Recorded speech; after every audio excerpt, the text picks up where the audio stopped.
Long Island, one of the largest islands in the United States. In fact, a recent census recorded that almost 8 million people, including myself, call it home.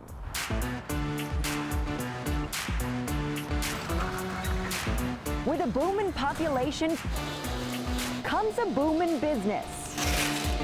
To be able to manufacture here, keep all of our employees and their families with health insurance, and everything is rising with prices. It's great. But do you know how industrial it really is? I'm Jodi Goldberg. For the next 30 minutes, I'm going to show you some of the best of Long Island and the best of what's made on Long Island. We begin by thinking outside the box, a pizza box.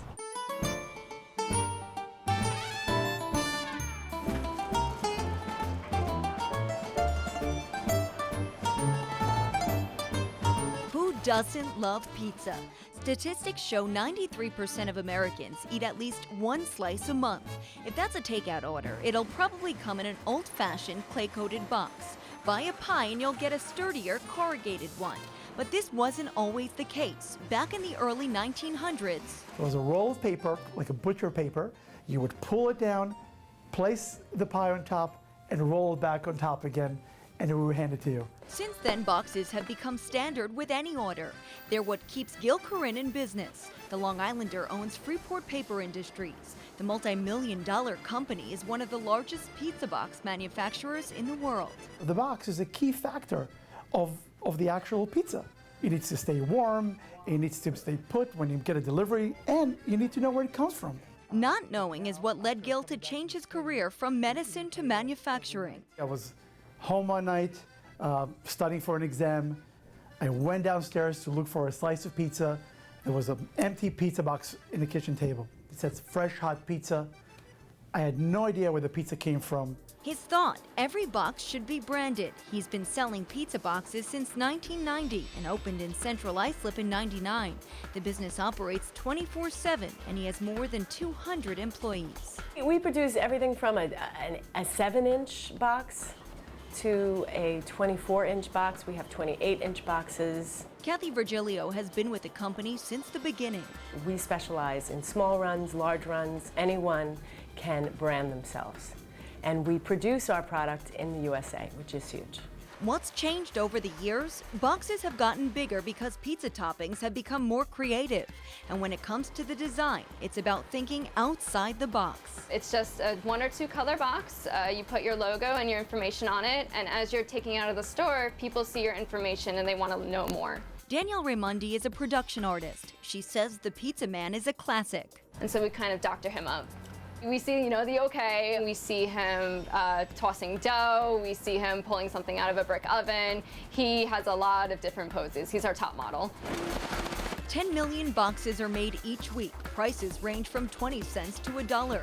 The boxes are wrapped, packed, and shipped. Over 100 trucks go out every week. Our product is pretty much distributed all over the country, in all the states. South America, we have some parts of Europe. So we do ship all over the world. Maybe a few more of the cups. Meetings take place every morning. On the table, his newest idea, Print Cup USA, a paper cup factory just down the road. Gil's goal, to keep manufacturing local while continuing the trend of branding on paper cups. We make cups from 1 or 2 stores to large chains. So that would be Kellogg's, the Waldorf Astoria, now the Dream Hotel, a lot of the coffee roasters and small coffee shops. 12 machines crank out over 3 million cups in all different sizes weekly. The company is one of the first in the country to sell insulated cups with a built-in sleeve. Quality control has random checks on every batch. Eat a slice of pizza and you'll probably want something to drink. Both items sold globally, and they're made right here on Long Island. Something else you may use every day that's made on Long Island, markers. See the company that's been proudly manufacturing here since the 70s. There are fabric and metallic markers, ones to make temporary tattoos, mark your wine glass, and even remove excess nail polish. From children-related products to wipe-off markers, permanent markers. These are just some of the varieties made by Drymark. It all takes place inside this 50,000 square foot warehouse in Bethpage. But this wasn't always the case. the company imported products from Japan until the 1970s. CEO Charles Reichman and his family purchased Drymark as a way to bring manufacturing back to the States. I love Long Island. It's such a convenient place to be, to get around. It's easy. We have phenomenal people working for us. Drymark employs 40 people from 20 countries. They manufacture 200,000 markers a day and see over $10 million in sales each year. President and CFO Kathy Williams-Owens says making the marker is a very intricate process. The marker is basically made up of 6 parts. You've got the barrel, the cap and the plug, the filler, the nib, and of course the ink. Plastic resin goes through overhead pipes. A color cartridge mixes in the color. With the right amount of pressure and heat, each part of the marker is carefully made. It then goes to assembly where these triple highlighters are. This machine does the screen printing. And then the markers get packaged. Drymark products are sold in tens of thousands of stores throughout the country, including Walmart and Staples. From markers to candles. Light the wick of a scented candle and smell the aroma. Hundreds of shapes, sizes, and varieties are made inside the factory here at Paramold Manufacturing. It's a 5th-generation business that's been around since 1852. I have memories coming here as a little child. We were here every day. You know, we were here on Sundays after Mass and checking on the place. And my dad was always here, so it was always a huge part of our life. Katie, Tess, and Rick are proof that you can mix work and family. Their father's great-grandfather started the business in Holland. Tariffs on imported beeswax reached an all-time high in 1930. That's when their family came to New York. The rumor is that they fell asleep on the train coming from Manhattan and they woke up here. The 60,000 square foot factory sits on 17 acres of land that was once used to sun-bleach their own beeswax. And you have a lot of natural waxes: beeswax, soy wax, palm wax. They even have orange peel wax and coconut wax. Paramold was one of the first and still is one of the largest tea light manufacturers in the country. Their grandfather, Joseph Coster, invented the granulator machine. Here, wax starts as a liquid. It's sprayed in the air as it cools and then turned into a powder before it's pressed. This machine can make up to 45,000 pieces an hour. The candles get wicked, clipped, and cupped. Research and development takes place here inside the lab. This is where fragrances are made and where candles and waxes are tested. We've done work with Walmart, Michaels, Wicks and Sticks, Bed Bath & Beyond. The company that makes over $10 million each year has 45 employees. They produce up to 6 million candles each week and sell wholesale throughout the country, Canada, South America, and Europe. While it's more expensive to manufacture locally, the trio has great pride in their business. To be able to manufacture here, keep all of our employees and their families with health insurance, and everything is rising with prices. It's great. There are many methods to manufacturing candles. Floater and pillar candles are pressed and then over-dipped. Some candles are hand-poured for a special touch. 90 Born is their newest line, named after their street address to pay homage to their history. A lot of the candles are made out of bamboo boxes or recycled wine bottles, things of that nature that you can then use for a pencil holder or a jewelry box. It's long-lasting after the candle's gone. And while all candles come to an end, Katie, Tess, and Rick vow to keep the family flame alive. Coming up next. It feels good to be a part of what once was and now is the aviation sector of Long Island. The company where the sky's the limit. And something to cheers about when this special edition of Made on Long Island returns. Welcome back. The defense industry has changed over the years, but one thing that hasn't is its presence on Long Island. From World War II to the moon, Long Island historically is the home of dozens of military contractors, like Fairchild Republic and Grumman. Today, that tradition still exists. I've been in it over, I can't even count the years. Long time. Dan Shabunko has been manufacturing parts for the United States military for nearly half a century. The CEO of GSE Dynamics says the industry has changed a lot in that time. Well, it's very male-oriented. I think there's a lot more small businesses involved with the aerospace industry. The company manufactures out of 2 facilities in Hauppauge and employs 64 people. They average $15 to $20 million in sales annually. The passion for running a small business runs in the family. Dan's daughter, Ann, is president and owner of the company. Woman-owned. How proud are you to be able to say that?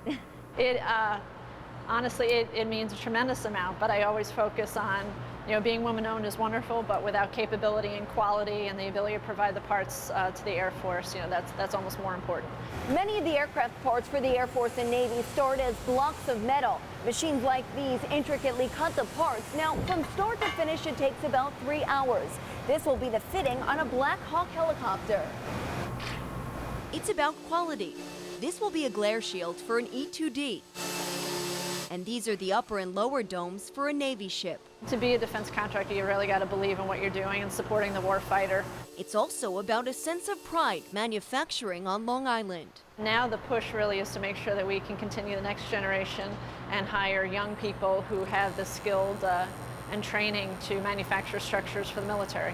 Brian Weixler served in the Marine Corps. He represents the next generation. It feels good to be a part of what once was and now is the aviation sector of Long Island. His job as an aircraft structural mechanic has allowed him to continue living on Long Island. Christopher Hankey Jr. is trying to do the same thing. The 27-year-old junior buyer is still living at home, but he's saving money to move out soon. Well, I have friends, they're living on the bare minimum, basically just have enough to survive because they are living by themselves, paying rent in the city, which is just as expensive as living here. When I was about 7 years old, I remember seeing the old planes, the turboprops flying, and I said to myself that this is what I would love to do in my life. Samuel Rodriguez has been with GSE for 27 years. The workplace vet stresses the importance of teaching youngsters like Brian and Christopher. I may not be able to pick up a drill, but I can sure still teach. And that's important. Absolutely, I think it's very important. Dan Chabunko agrees. Well, I'm only 83. I don't have the words retirement in my vocabulary, so I'm going to stay with it as long as I'm around, because I love it. He loves that, and the fact that parts made here on Long Island are flying on the world's greatest planes. When we return, the sweet sound of success, no strings attached, when this special edition of Made on Long Island returns.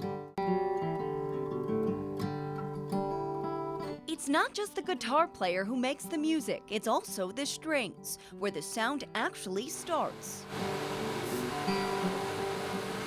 What goes into crafting them? It's an intricate process, as Jim D'Addario, CEO of D'Addario & Company, will tell you. He's been manufacturing guitar strings and music accessories for over 40 years. In 1973, we decided to do it on Long Island, and we started in Limbrook, moved to Lindenhurst, and we've been in Farmingdale since 1979. Rosa Espinal has helped make those strings for more than half that time. Having a job is pretty much #1 priority nowadays. You can't survive without a job. She's one of nearly 1,000 employees and credits her job as the reason why she can afford to stay on Long Island. I started from machine operator 25 years ago. They provide me with training. They now made me capable to be a value stream manager and oversee over 300, 400 employees. They work out of this 110,000 square foot warehouse, producing over 700,000 strings per day. The wire mill is where it all begins. High carbon steel is brought here to be drawn into different sizes. Each machine makes up to 1,000 feet of musical wire a minute. It's then moved here onto the factory floor where it's actually made and packaged into guitar strings.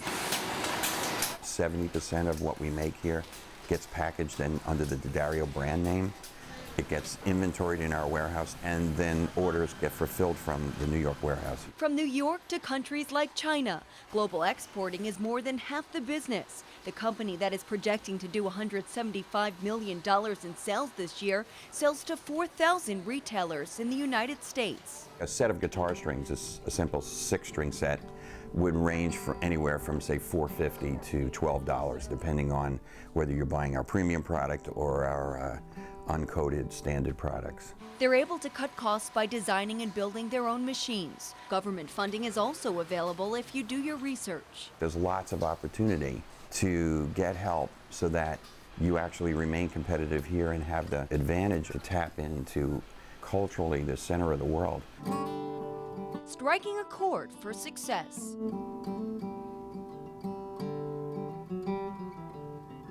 Still ahead, The perfect ingredients for a Long Island iced tea. Made right here on Long Island.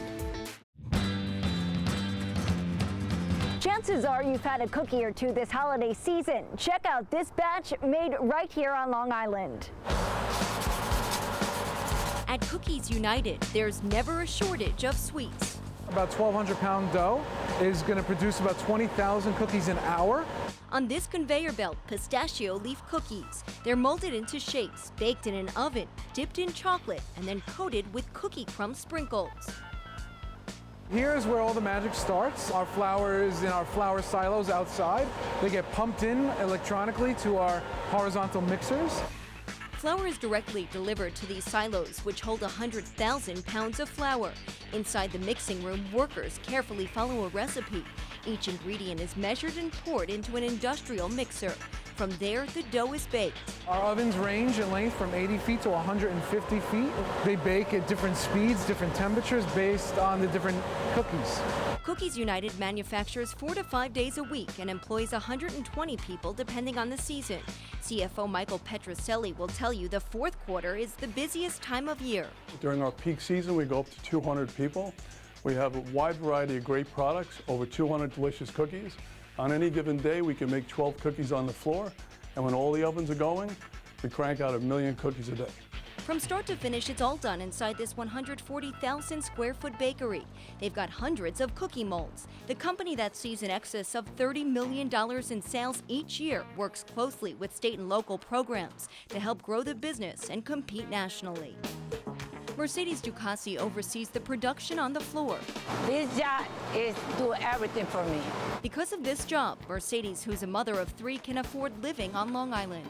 I'm coming in the morning and check everything, all the light is running, all my employees is in here. The goal, to deliver happiness, one cookie at a time. Even vodka and whiskey is made on Long Island. You can see how it has legs actually when you twirl it in the glass. Rich Stabile has it down to a science.